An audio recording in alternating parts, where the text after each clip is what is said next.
Hi guys, here we are back again for another one. It is about to be September, which is insane because that means we are we're like 3/4 of the way through the year at this point, 2/3, 3/4. Brain can't compute that one at the minute, but we are getting towards the last few months of the year, so which is mad. This year's gone very fast. Whatever. So, new setup, no kind of complicated things, but I've gone for colour. I got the pens out. I didn't want to make this one too complicated, so we have lots of circles, some overlapping, some not. You know, as you do, colour them in. Try to kind of choose opaque-ish. I'm going to go with ish colours because, as you can now see, I am drawing over the top of them, and I also, in my weekly setups, have circles, funnily enough, and I wanted to be able to write over them on the weekly spreads so they didn't kind of impinge on the design or mean I had less space to write in, because I debated just doing them around the edge, but that got a bit boring, so I kind of added them everywhere because that's more fun, and then wanted to be able to write over them. But I decided that, you know, circles wasn't enough, so I kind of doodled some flowers in as well, because why not? I mean, I know flowers appear quite a lot for me, like a lot, and I think I've done something similar to this design before with the circles, but not quite the same. I think I did it with watercolours. I would have to actually go back and look because it wasn't in this year's journal, it was in last year's or the year before's. But I just like, I don't know, flowers are one of those kind of things that are really easy to doodle, for me anyway. So they're just kind of like a safe go-to thing to do in my journal when I need an idea of when I'm not sure, and I wasn't sure of what to do. And it's also my first journal for a while, first kind of setup for a while where I've not had to wear something to brace my hand with, so I didn't want to overdo it too much, but I wanted to kind of, not too boring, you know, balance of something along those lines. So I wanted to make it so I could have something interesting, but I could also do it without needing a brace on. But as you can see, I have also changed up the weekly layout spread slightly, only slightly. It's very similar to before, but it's also different. So last couple of months I've had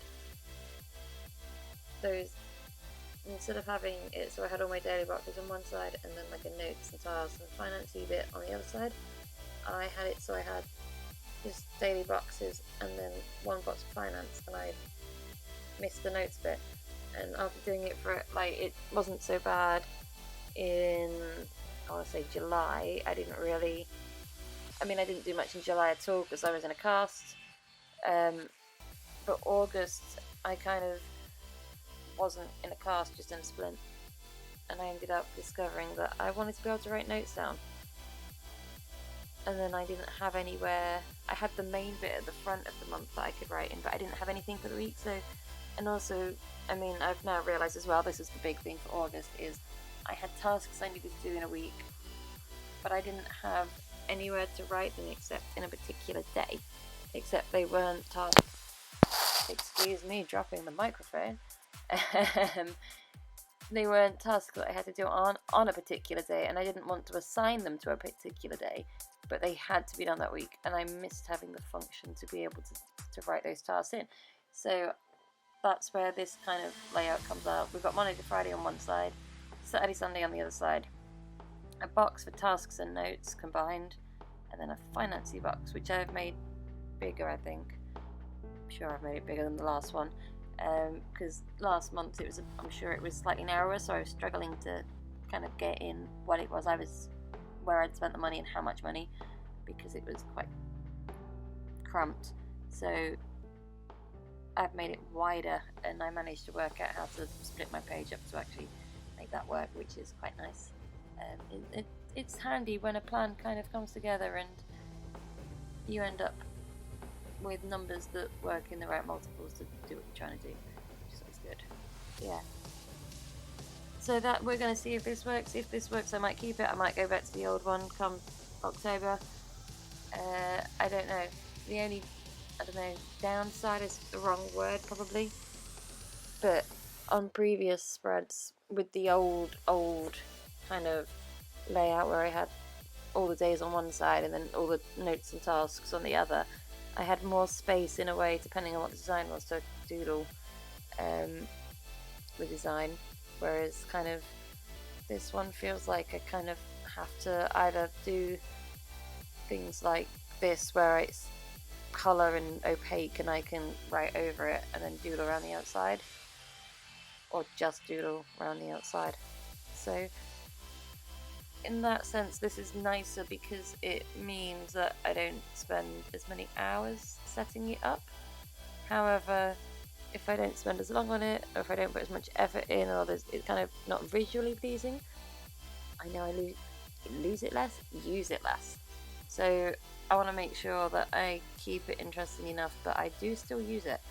Otherwise, what's the point? That's why I do this, because traditional diaries don't work. My brain goes, yeah, I know you've got that, but it's boring. I don't like it. I'm not going to use it. So I don't, so this is where this came from. I do tend to actually use these. So, I'll think about it. I've got another month before I do this again. I say that I've got another month. I probably haven't. It's probably more like 2 to 3 weeks. But I'll have a thought, have a think even, and see what we come up with. But enjoy this flick through.